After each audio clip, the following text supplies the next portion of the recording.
Dragons, right? Everyone loves dragons. They're the coolest stuff ever. Except for when they aren't. Now, I am fully aware of what the title of the video says, and there's always going to be that person who comments they've used that specific mon before. There are millions of Pokemon fans around the world, so of course there will be that minority or individual that likes a specific mon. So me saying that no one uses them simply is not true. It more so comes from the Pokemon I feel a lot of the players' fan base won't use or doesn't use very often, whether it be from a competitive standpoint, in-game, design, popularity, and in this case not being awesome like your Dragonites, Salamances, or Garchomps, or one of my favorites, Dragapult. So let's go through what I consider to be some dragon types nobody uses, and let's see why. Also, Miss Magius, Pokemon Crystal Clear Let's Play, and Wind Waker HD. Link will be in the description below.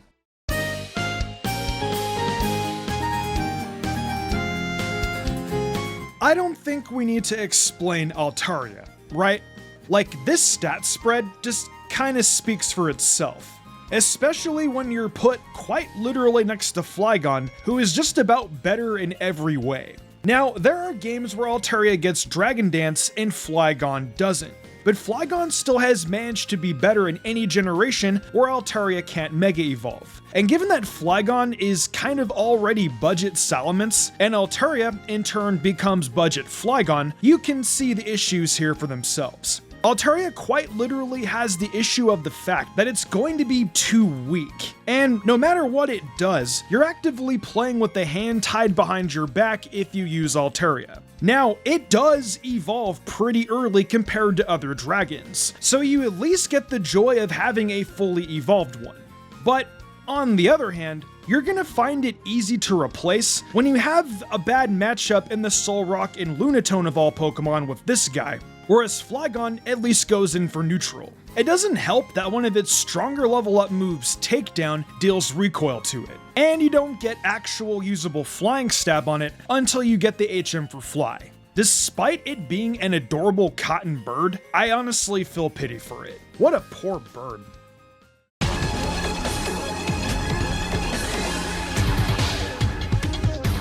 Not only is Guzzlord locked to the post-game usually, which means that you're never actually using it in a fight as much as it is dex filler. But that isn't the only reason you won't use it. You see, unless you're Nuzlocking, which means you still are not using Guzzlord, you're trying to go through Pokemon games with the hit fast and hit hard approach, right? Guzzlord hits hard, sure, but it does not hit fast. It doesn't find itself doing much in an actual post-game fight because it's so slow, and a lot of its hits for super effective damage, it'll get like one hit off before going down, and that's a lot of dead weight. Now, I've talked about how it might be a little underrated as a competitive Pokemon, and that I'm sure there's a niche for it in a lower tier somewhere. But the reason no one uses it in comp is because its stat distribution is so weird and awkward that no one has found a good way to use it that isn't my favorite sack to get in a real cleaner. Now for me, that's my favorite play to watch on YouTube ever, so I'll keep watching the featured mon get sacked religiously, but that doesn't really help its argument.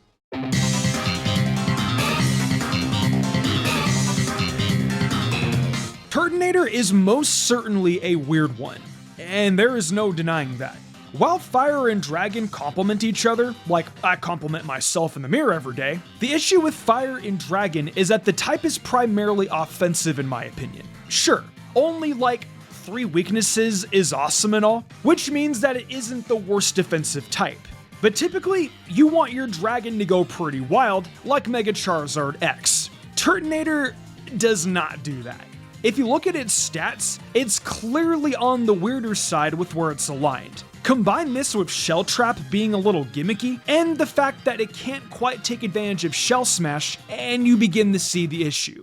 Yeah, I'm sure it's used on some playthroughs, but it feels like one of those Pokemon that's obtained just a little late in the run through Generation 7. Then again, I can kind of see Shell Trap proccing a burn on a totem Pokemon that's more physically oriented, thus giving you an advantage in a fight. Actually, we might be getting somewhere.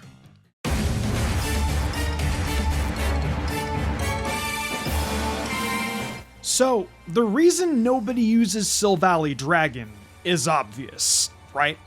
Not only do you not get it until the post-game, but you also not only have access to so many other better dragons that it's not even funny. But even if we remove that, it's like, why? You have so many other things that you can turn Silvally into that can actually help you. Fairy and Steel are not only right there, but they're also overall better types. Silvally Water is a strict upgrade too while we're at it. Combine this with the fact that Silvally's stat spread is one of the most mid things in existence, and you begin to see that you really don't want to use Silvally Dragon. You want your dragons to be able to destroy anything that moves, and this one just doesn't do it.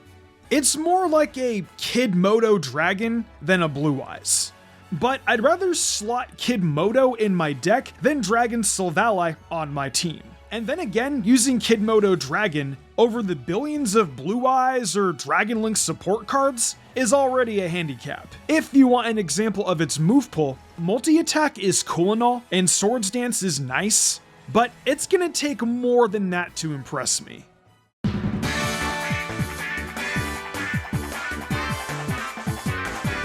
So, you know how earlier I talked about how you want your dragons to hit hard and fast? Well, this is an upgrade already, because unlike the previous guy, this one actually hits really, really hard. A base 135 special attack and moderate defenses definitely keep this guy in contention, with access to Fire Blast, Ice Beam, and Thunderbolt as non-stab options if you really need them. It even has Berserk to give it even more special attack, and Roost to give it even more chances to set up. That's awesome. So, where does Drampa go wrong? Well, yeah, it's slow, because that's just an Alola Mon for you. But that's honestly not even where my issue lies. My issue lies in the fact that its stabs are super effective against exactly one type. Why have two types and only one thing to be good against? That's just poor design. Combine this with the fact that you need Draco Meteor to actually one-shot neutral targets, which you need to do as a Pokemon with this low of speed, and there suddenly comes an issue. It somehow, despite what it has going for, doesn't hit hard enough, because Dragon Pulse is too weak and Draco Meteor has too steep of a drawback. Its coverage options will probably hit for really good damage, might even put up some KOs. However, given that you have weaknesses to common attacking types like fighting, dragon, fairy, and ice, and that you're supposed to be a bulky offensive mon, you're not going to be amounting to much regardless in anything above PU. And as for why not to use it in a playthrough, honestly, it really is just the speed tier, which may cause some complications versus the totems.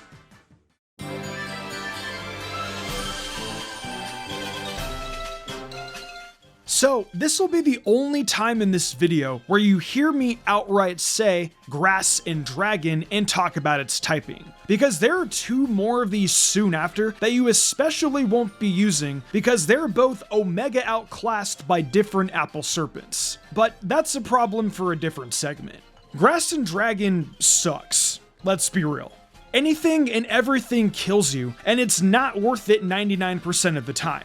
So where does Alola Executor go wrong, other than its very, very crappy typing? Well, obviously, its speed is going to be bad, yeah. But besides that, so weirdly, it has a solid kit consisting of Dragon Hammer, Psyshock, and either Wood Hammer or Leaf Storm by level up, so it's not the worst thing ever. But its stats are very awkward for its move pool, because you're playing Dragon Hammer and Wood Hammer, which are physical attacks on a Pokemon with a higher special attack than physical attack. Combine this with how late it feels like it shows up in Gen 7, and there just starts to feel like no real point when you probably have Lilligant, Lurantis, Decidueye, or Serena, who are probably better.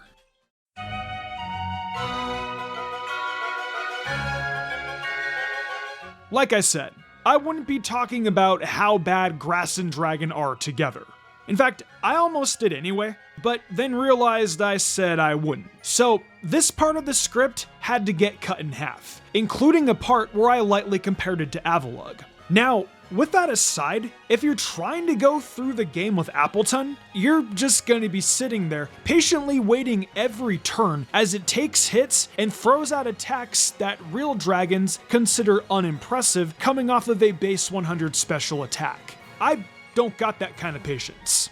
Apple Acid, Recover, and Dragon Pulse are cool and all, but they don't hit hard enough to justify when I can quite literally use Flygon or Haxorus even if they show up way later. If you want to use only Gen 8 Pokemon in a Gen 8 run, just don't run a Dragon, because Dragapult is too late, and Yveltal isn't just built like that. But what about Flapple? Oh boy, do I have words for Flapple.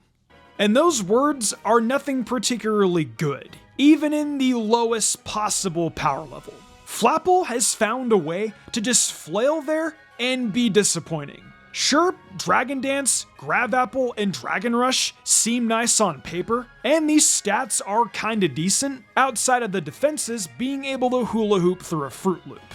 But in practice, you either have two useless abilities, or you have Hustle. Hustle is optimal to maximize your damage, but then you miss everything, and the other abilities may as well be non-existent. And to make matters worse, it for some reason has Alola syndrome and is incredibly slow, which means that it might just perish before you get a D-Dance off, or when you're trying to beat Gen 8, it will just get cut short by some one-off random attack.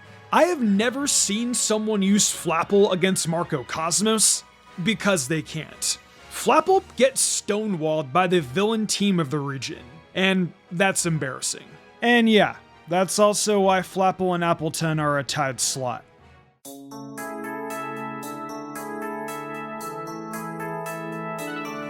So Druddigon is one of those Pokemon that I can proudly say actually kind of does stuff. All three of its abilities are actually kind of solid. It's got a solid attack and decent bulk. Sure, it's slow, like a lot of stuff on this list, but it kind of makes up for it by not having, let's say, some horrendous secondary typing. With Dragonclaw, Revenge, and Night Slash all learned by level up, it has actual good moves without ever needing to use a TM. Sure, it isn't the best Pokemon in the world, but in my opinion, it does the job. So why is it that it's on this list? I mean, look at what you get. After Badge 7, where the next and final gym is a horrendous matchup and the Druddigon is insane, not to mention, by this point, you got to pick up Axew. And like, who doesn't use Axew? Exactly.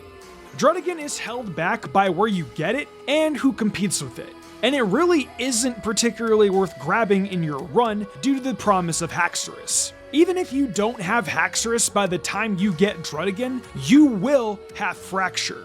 And you want to see where it goes by that point. You're committed. Also, its design looks goofy and silly, its shiny looks like complete vomit, and I don't see anyone talking about how much they love this guy.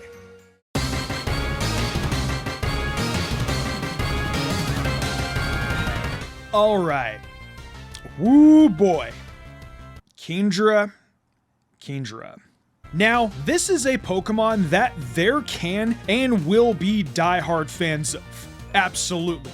I know, because I am one of those diehard fans. I love everything about Kingdra. It's in my top 5 favorites for a reason. The typing, the move pool, just how much of a threat it can make itself under rain. This is probably one of my favorite Gen 2 Pokemon in general. But let's face the facts. There is a very slim chance you're actually going to be using Kingdra in your playthrough of any Pokemon game. Not only do you have to find a Dragon Scale to give the Seadra, but you also have to be able to trade, which means either having a really good buddy, or that means having a second game system. And I know that we all love Kingdra, but we don't love Kingdra enough to buy a whole new system and a whole new game just so we can trade just to use Kingdra. The difficulty and the hoops you have to go through to use a Pokemon with a stat spread that's worse than Sylvali's is insane. Now, with that said, we are absolutely using it in comp. In the lower tier, sadly, because the amount of better rain Pokemon nowadays is astonishing. I still love this Pokemon though, to death. especially the Sniper Focus Energy Scope Lens set that lets us spam Draco Meteor without ever feeling the drawback.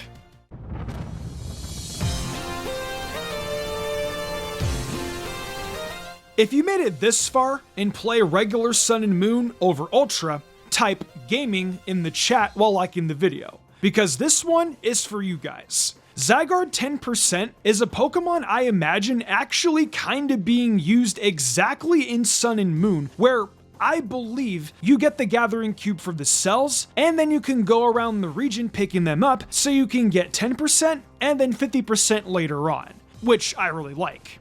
I think the issue with Zygarde is that the only reason people use it is because it's a gift Pokemon, and so they'll throw it on their team for their first Gen 7 playthrough.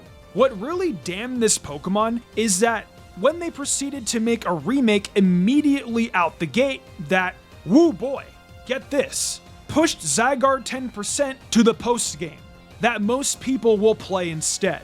So now Zygarde 10% won't be used because you quite literally won't be playing the game that lets you use it unless you go out of your way to play the technically not as good version of the game. This has nothing to do with stats, popularity, or that stuff. No, it's got solid stats. Thousand Arrows is great and all that. Dragon Ground is an iconic duo thanks to Flygon and Garchomp. But people will typically play the Ultra games over the regular Sun and Moon, and therefore, Zygarde has stopped being a Pokemon people put on their team. It's not bad, you get it at a reasonable point, but in a game people don't have much reason to play, feels bad, man.